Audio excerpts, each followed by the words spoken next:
ఆఫీసులు చేస్తాడు. ఫైనల్ గా ఏంటంటే నాయకులందరూ ఒకసారి జైలు చూసి రావాలి. అదే సందర్భంలో సచ్చినట్టు ఆ పార్టీకి విధేయులుగా పడి ఉండాలి బానిసలుగా, ఎందుకంటే ఆ కేసులు తప్పించుకోవాలంటే.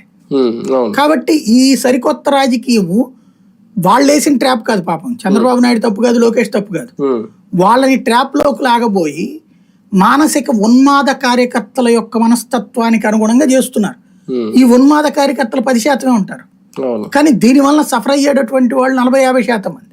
ఇప్పుడు రేపు పొద్దున ఇది ఒక ఫినామినా, ఒక సూత్రం. ఇవాళ రోజున రేపు జగన్ గనక తన అధికారంలోకి వచ్చాక నేను చేయకూడదు అనుకున్నాడు అనుకోండి, తాడతీస్తానంటారు జనం. అక్కడ అసలు జగన్ మాట ఎవడు వెండు. ఇప్పుడు ఇవాళ విధుల రజని మీద కేసు ఎవరు పెట్టిస్తున్నాడు? పచ్చిపాటి పుల్లారావు పెట్టిస్తున్నాడు. లేదా ఇప్పుడు అతని పేరు ఏంటది,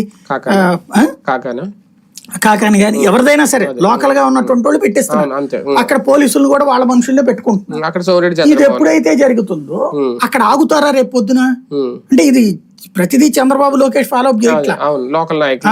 చంద్రబాబు లోకేష్ జగన్ మీద చూసుకుంటున్నారు, బాబు కూడా చూడట్లేదు, లోకేష్ చూసుకుంటున్నారు. ఇప్పుడు కింద ఇవన్నీ ఎవరు చూస్తారు? ఎవరి నియోజకవర్గంలో వాళ్ళు తమ కక్షలు తీర్చుకుంటున్నారు. ఎప్పుడైతే నువ్వు కక్ష తీర్చుకుంటావు, రేపు అవతల ఊరుకుంటాడా?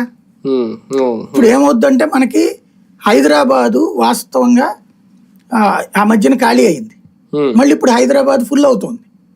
ఇలాగా మన వ్యాపారవేత్తలు, మన పారిశ్రామికవేత్తలు వెనక్కి రారు. వాళ్ళు బెంగళూరు, చెన్నైలోనే వాళ్ళు ఆస్తులు ఉంచుకుంటారు. ఎందుకంటే ఇక్కడికి వచ్చి వ్యాపారం పెడితే నాశనం చేస్తారు, ఇక్కడికి వచ్చి పరిశ్రమ పెడితే నాశనం చేస్తారు, ఇక్కడికి వచ్చి వ్యవసాయం చేస్తే నాశనం చేస్తారు. తట్టుకోలేకపోవడం కాదు, ఒక్కళ్ళని నాశనం చేసుకోవాలన్న కోరిక అంతే. అదే తెలంగాణలో ఉంటే ఎవడ వ్యాపారం వాడికి అక్కడ డబ్బులు సంపాదించుకుంటారు, ఇక్కడికి వచ్చి రాజకీయం చేస్తూ ఉంటారు, నడిచిపోతా ఉంటది. కానీ అంటే ఒకటి, ఇప్పుడు విడుదల రజనీకి సంబంధించి అరెస్ట్ జరిగిన పెద్దిరెడ్డి రామచంద్రరావు గారు అనుచరుని కూడా ఒక ఆయన అరెస్ట్ చేశారు.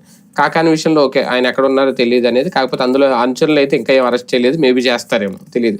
అంటే ఇలాగా ఆల్రెడీ వంశీ 70 రోజులు ఎంత అయిపోయింది పాప, ఆయన జైల్లో ఉంటే మరి బయటకు వస్తారు లేదు, నిన్న కూడా బెయిల్ పిటిషన్ కొట్టేశారట.